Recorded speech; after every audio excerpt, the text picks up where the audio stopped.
السلام عليكم ورحمة الله وبركاته. ازيكم يا حبايب قلبي، عاملين ايه؟ تعالوا النهارده نعمل طبق عدس حلو كده من بتاع زمان، عدس اصفر. عملتيه ازاي يا تيتا؟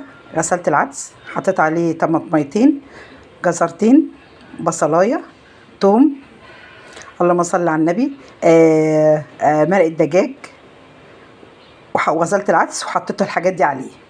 الحاجات دي استوت في قلب بعضها، ولما استوت رحت ضربته في الخلاط. ضربته في الخلاط. هننزل عليه بقى، وحمرت الشعريه بحته سمنه حلوه كده، هننزل عليه بقى كده.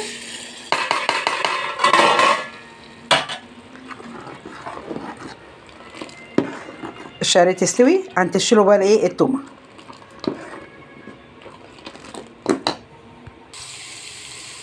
حطينا حته سمنه بلدي كده حلوه، او اي سمنه عندكم، وحته تومه كده. في اللي بيعمل العدس ده بالبصل ما يجراش حاجه برده، كل واحد بيعمله بطريقته اللي هو بيحبها، بس احنا بنحبها بالثوم مش بالبصل، وكل واحد ليه طريقه في الايه، في العدس. عدس يا تيتا في الحر ده اعمل ايه؟ نفسي راحت له، فقلت اعمل طبق عدس كده حلو زي العسل زيكم كده.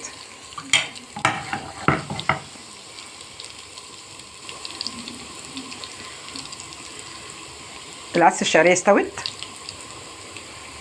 وهننزل عليه دلوقتي بالايه، بشرشه التومه.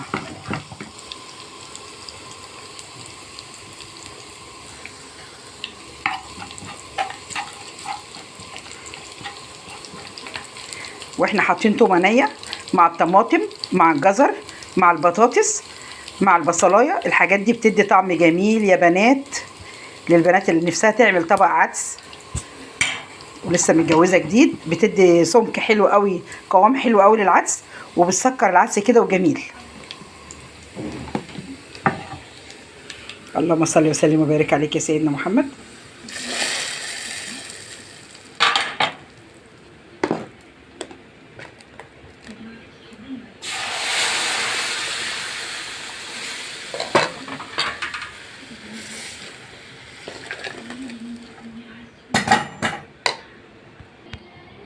الله على الجمال وعلى الريحه، الله.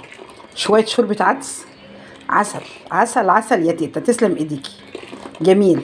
حاجه مخلله بقى جنبه، مخللين الليمون، يا سلام لو مخللين ليمون معصفر، قوطه مخلله، بتنجان مخلل. لو وصلتوا لحد هنا ما تنسوناش باللايك وشير واشتراك في القناه. السلام عليكم ورحمه الله وبركاته. يا ريتكم كنتوا شامين الريحه اللي انا شماها.